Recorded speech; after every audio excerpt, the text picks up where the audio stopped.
yang beranggotakan saya sendiri, Arif Darmawan, dengan NPM 2353053033. Saya Fauzia Putri Ramadhani dengan NPM 2313053221. Saya Salsa Ida Prasasti dengan NPM 2313053215. Saya Mela Oktarini dengan NPM 2313053222. Saya Nur Fadila dengan NPM 2313053217.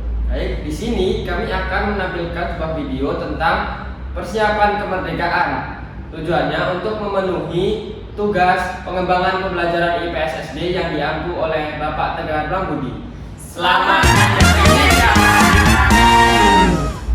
Baiklah, di sini saya akan menjelaskan yang melatar belakangi persiapan kemerdekaan atau jejak langkah dari aspirasi hingga aksi. Latar belakang ini yaitu kemerdekaan Indonesia tidak terjadi begitu saja, tetapi melalui proses panjang yang melibatkan banyak tokoh dan peristiwa penting. Pada masa pendudukan Jepang, bangsa Indonesia mulai diberikan kesempatan untuk mempersiapkan dasar negara dan rencana pemerintahan melalui pembentukan BPUPKI dan pembentukan PPKI. Dan proses tersebut lahir sebagai langkah penting seperti terbentuknya Panitia 9 yang menyusun Piagam Jakarta sebagai rumusan awal dasar negara. Selain itu, terjadi juga peristiwa Rengas Dengklok yang mendorong percepatan proklamasi kemerdekaan. Rangkaian peristiwa inilah yang menjadi fondasi lahirnya negara Indonesia. Karena itu, memahami BPUPKI, Panitia 9, PPKI, dan peristiwa Rengas Dengklok sangat penting untuk mengetahui bagaimana bangsa kita meraih kemerdekaan. Baik, di sini saya akan memaparkan terkait Badan Persiapan Kemerdekaan Negara Indonesia. Yang pertama ada BPUPKI, merupakan kepanjangan dari Badan Penyelidik Usaha-Usaha Persiapan Kemerdekaan Indonesia. BPUPKI dibentuk oleh Jepang pada 1 Maret 1945 sebagai bentuk janji untuk membantu Indonesia menuju kemerdekaan. Walaupun dibentuk oleh Jepang, BPUPKI justru menjadi wajah paling penting bagi tokoh-tokoh Indonesia untuk merancang dasar negara dan persiapan berdirinya negara Indonesia merdeka. BPUPKI terdiri dari 62 anggota, yaitu tokoh nasional, pemimpin daerah, dan perwakilan dari berbagai golongan. Dengan ketua adalah Dr. Rajiman Weddiodiningrat. Tujuannya agar semua unsur bangsa ikut berperan dalam menyusun rencana Indonesia merdeka. Tugas utama BPUPKI yaitu menyelidiki dan mempelajari hal-hal penting yang dibutuhkan untuk mempersiapkan kemerdekaan Indonesia. Tugas ini dijalankan melalui sidang-sidang resmi pembukaan UUD 1945 dan Pancasila. Sidang-sidang BPUPKI yang pertama dilaksanakan pada tanggal 29 Mei sampai 1 Juni 1945. Dalam sidang ini, para tokoh-tokoh merumuskan dasar negara, yaitu dasar atau fondasi yang akan menjadi pedoman dalam bernegara.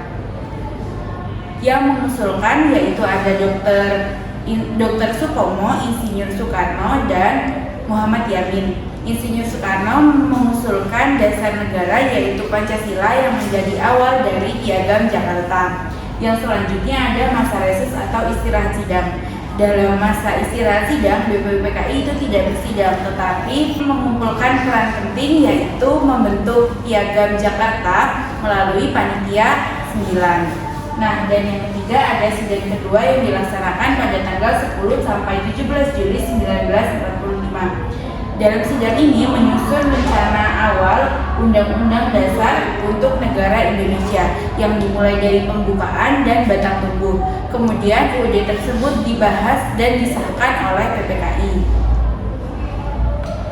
Tugas akhir dari BPUPKI yaitu menyelesaikan tugasnya setelah sidang 2, kemudian dibubarkan lalu diganti oleh PPKI atau Panitia Persiapan Kemerdekaan Indonesia pada 7 Agustus 1945.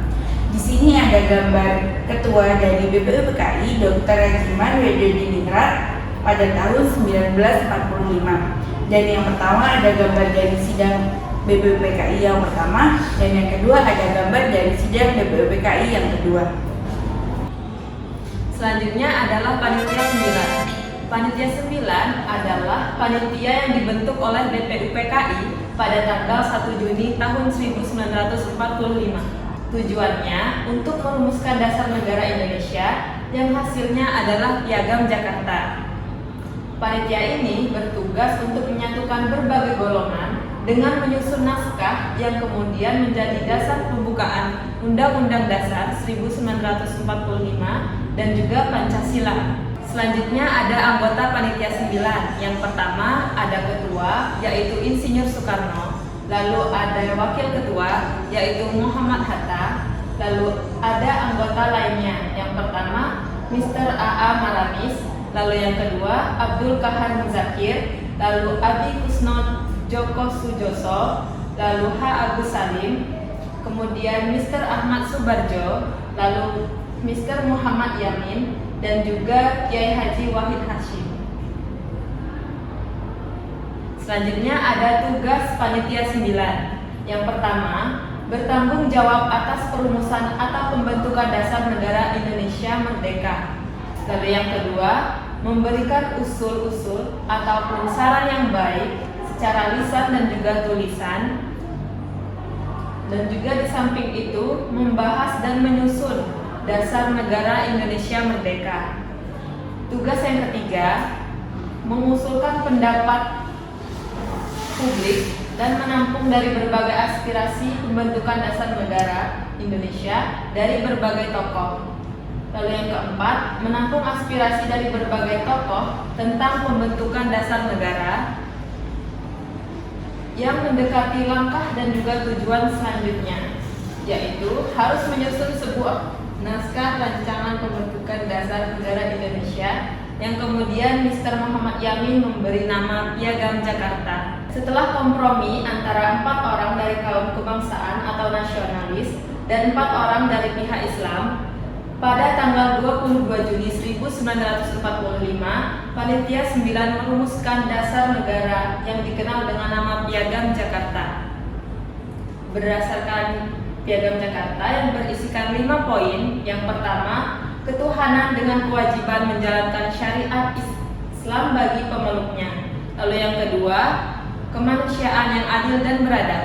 Lalu yang ketiga, persatuan Indonesia. Lalu yang keempat, kerakyatan yang dipimpin oleh hikmat, kebijaksanaan dalam permusyawaratan perwakilan. Lalu yang kelima, keadilan sosial bagi seluruh rakyat Indonesia.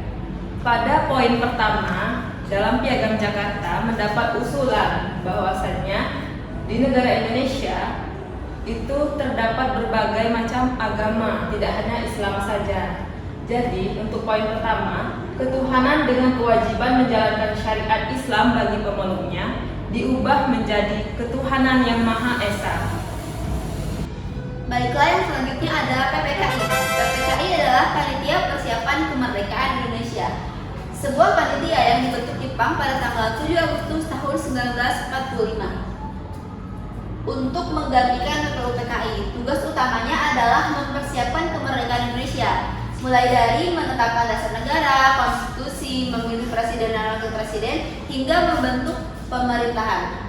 Tokoh-tokoh utama PPKI adalah ada Insinyur Soekarno sebagai ketua dan Dr. Andes Muhammad Hatta sebagai wakil ketua, serta Profesor Mr. Dr. Supomo dan KRT Rajiman Widyadiningrat serta Otto Iskandar Dinata. Tugas utama PPKI adalah menetapkan dasar negara dan konstitusi.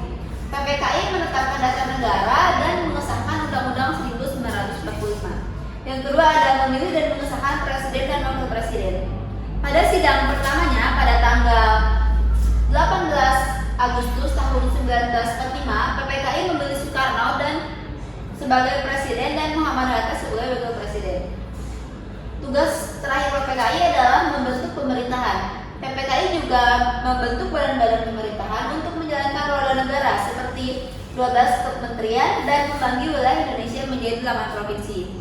Lalu, setelah tugas selesai, PPKI dibubarkan pada tanggal 22 Agustus tahun 1945.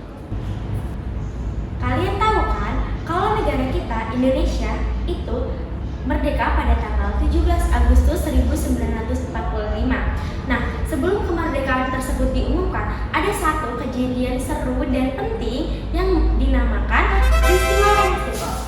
Peristiwa Rengas Dengklok itu terjadi tepat sebelum merdeka, yaitu pada tanggal 16 Agustus 1945, tepatnya di sebuah kota kecil yang bernama Rengas Dengklok di Karawang, Jawa Barat. Ada dua kelompok utama dalam peristiwa tersebut, yaitu ada golongan tua seperti Insinyur Soekarno dan Muhammad Hatta, dan golongan muda seperti Sukarni, Wikana, Sairul Saleh, dan kawan-kawan.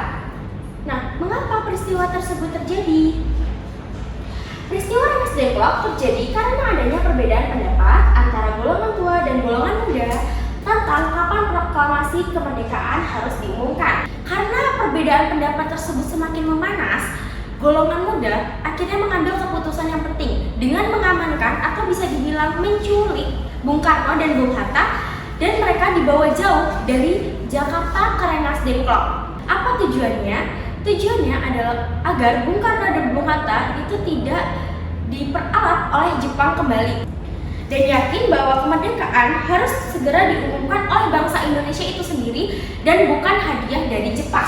Hasil dari Rengas Dengklok yaitu akhirnya ada seorang tokoh dari golongan tua bernama Ahmad Subarjo yang datang dan menjemput mereka, dan akhirnya golongan tua dan golongan muda itu sepakat untuk mempercepat proklamasi kemerdekaan Indonesia. Nah, keesokan paginya, yaitu pada tanggal 17 Agustus 1945, proklamasi pun dilangsungkan.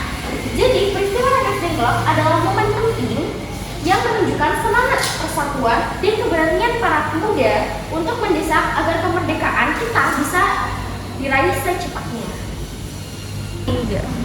Persiapan kemerdekaan Indonesia merupakan proses yang panjang dan melahirkan banyak tokoh yang hebat. Melalui BPUPKI, Panitia 9, dan PPKI, bangsa Indonesia akhirnya tiba pada hari yang bersejarah, yaitu proklamasi kemerdekaan pada tanggal 17 Agustus tahun 1945. Proses ini menggarisbawahi nilai-nilai perjuangan, kesatuan, dan semangat nasionalisme yang harus kita jaga dan kita kembangkan. Merdeka! Sekian video pembelajaran tentang persiapan kemerdekaan. Terima kasih sudah menyaksikan. Wassalamualaikum warahmatullahi wabarakatuh.